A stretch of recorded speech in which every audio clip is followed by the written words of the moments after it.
GS6 news కుటుంబం సభ్యుల్లో ఒకరై రంగారెడ్డి జిల్లాకి ఇన్ఛార్జిగా పనిచేస్తూ ఛానల్ ఎదుగుదలలో ముఖ్య పాత్ర పోషించిన కీర్తిశేషులు రేవెల్లి రామచందర్ అనుకోకుండా గత సంవత్సరం 20వ తేదీన తిరిగి రాని లోకాలకు వెళ్లడం జరిగింది.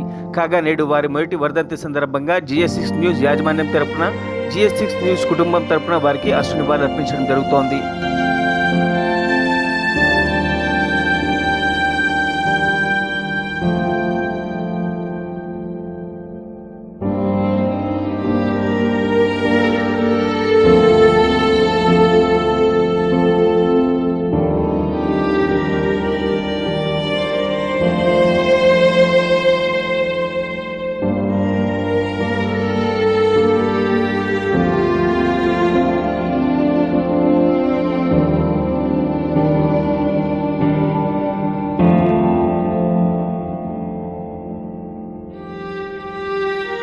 మరిన్ని అప్డేట్స్ కోసం మా ఛానల్ని సబ్స్క్రైబ్ చేయండి.